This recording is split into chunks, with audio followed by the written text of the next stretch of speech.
Hey everyone, welcome back to the channel. Let's tackle today's problem together. Today we are looking at Leetcode problem 3474, the lexicographically smallest generated string. Before we dive in, as always, if you get confused at any point, just drop a question in the comments. I read and reply to all of them. Here is the problem page. It looks a bit dense with all the math terms, so let's break it down visually, step by step. We are given two pieces of text. One is a list of rules, let's call it string 1, and the other is a template word, which we will call string 2.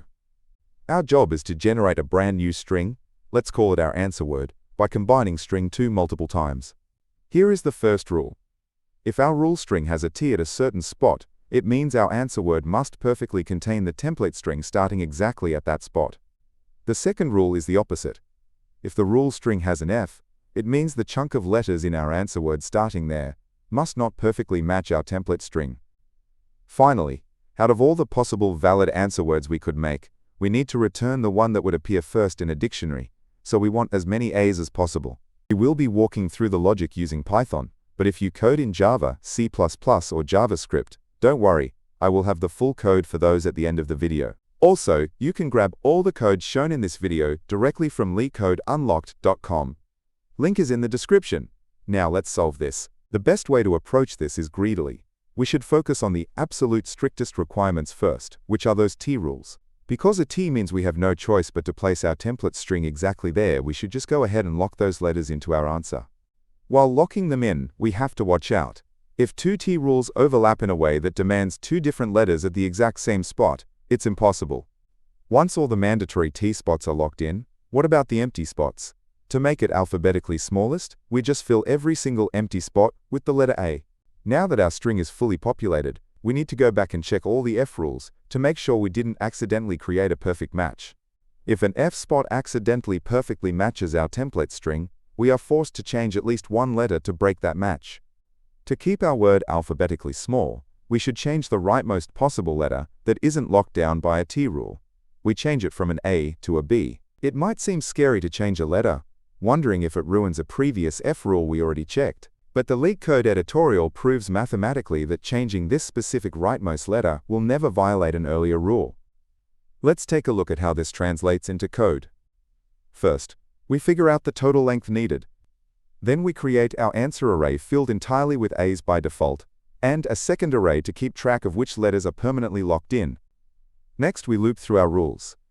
If we see a t, we loop through our template string and lock those characters into our answer array.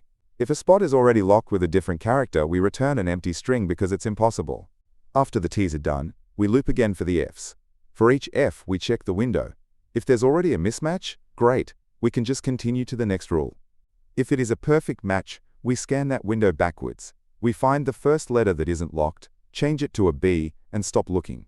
If we check the whole window and every letter is locked, we return empty.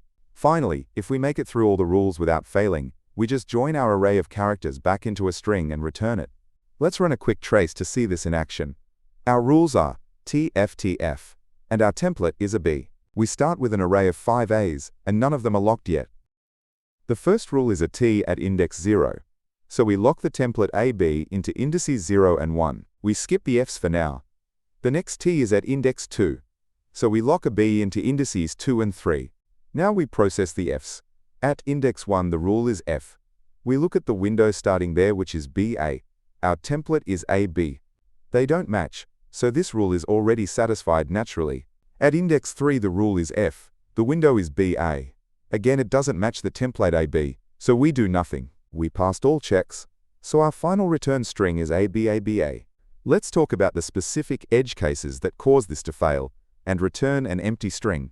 The first edge case is conflicting t rules. If index 0 forces AB into spot 1, but index 1 forces an A into that exact same spot, our code catches this and returns an empty string. The second edge case is when an F rule accidentally matches the template perfectly, but every single letter in that window was locked down by a T rule earlier. Because we can't change locked letters, we can't break the match.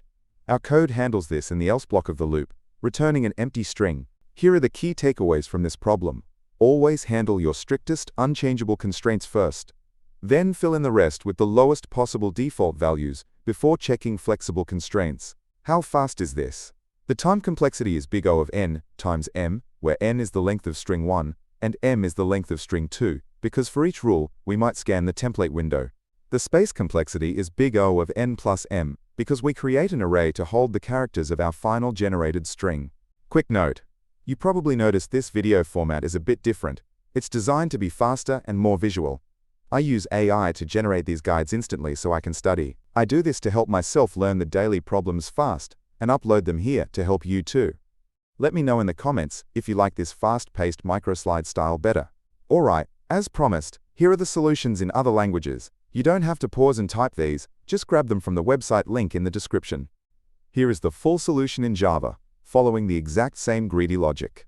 Next up, here is the C++ version using strings and vectors. And finally, here is the solution in JavaScript. Before we finish up, I want to mention my overarching goal is to eventually post a solution for literally every single Leetcode problem. Check out the channel if you want to study problems outside the daily challenge. If you want to support that goal, you can donate at buymeaboba.com/LeetCodeDaily. Please like and subscribe. I post these every day. Keep coding, and I'll catch you next time.